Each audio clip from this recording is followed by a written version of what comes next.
Hey, what's up? This is Eric at Loft and Art, and this is a Breba off of my Rosa Esmeralda tree.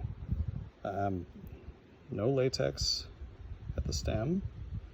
It was hanging down and starting to do the little shrivelly thing up here. It's not completely soft all the way up like I thought. These would have no problem staying on the tree. I don't think they're going to drop. So, nice tie-dye, very pretty fig. I ripened a few of these last year, main crop off of this tree last year. Haven't had a Breba yet, so we'll cut into that. I weighed it off camera. It's about 25 grams or so. So not super big, but it's a decent size. All right, I'm out here doing this all natural. I don't have a cutting board with me, but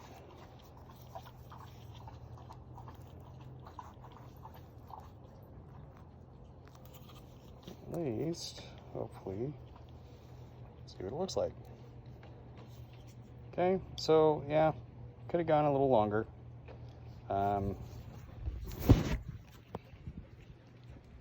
I need to work on my camera work. Sorry.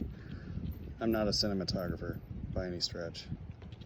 So it doesn't look terrible. It's not ripe. But let's see how it tastes.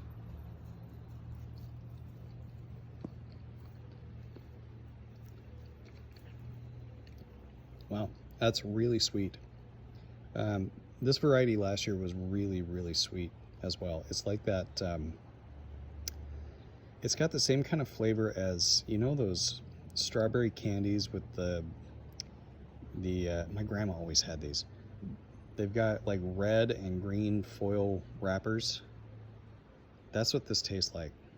The main crop a little bit more than this, especially when you can have them like really dehydrating on the tree.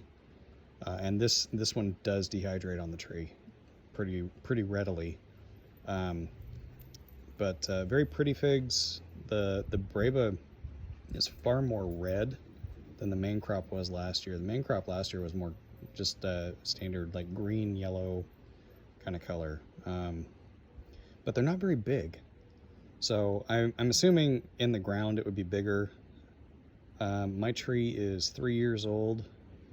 It's a pretty good sized tree in a 20-gallon pot, and it had one Breba on it. Got a ton of main crop, but one Breba. So again, I feel like this is one of those situations where the marketing behind it saying, oh, it'll produce 2 crops, really isn't telling the whole story. But it is a good fig. It's relatively cheap. You can get it during cutting season. You can get them for like, I think $7 or $8 a stick. I think it's worth growing, but I also think there are other options that might be earlier that you'll get the same kind of flavor profile. So if you had, you know, let's say a long dute, that might be a better option than this. You certainly probably don't need both.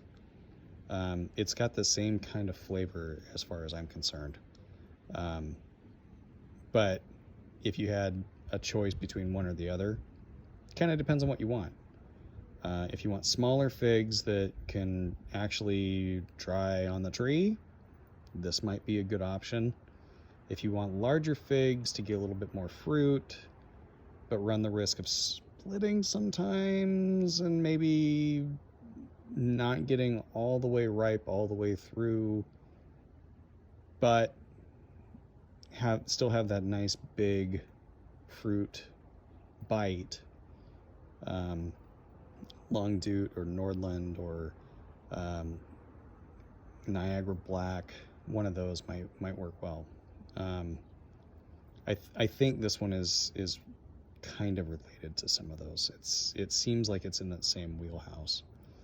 But it's just small. So anyway, that's what it is, and at least from a flavor standpoint, I can't comment on the looks of them. I just know Nordland is, the main crop is like 3 times the size of the main crop on this one, and I like that fig. I like Nordland a lot.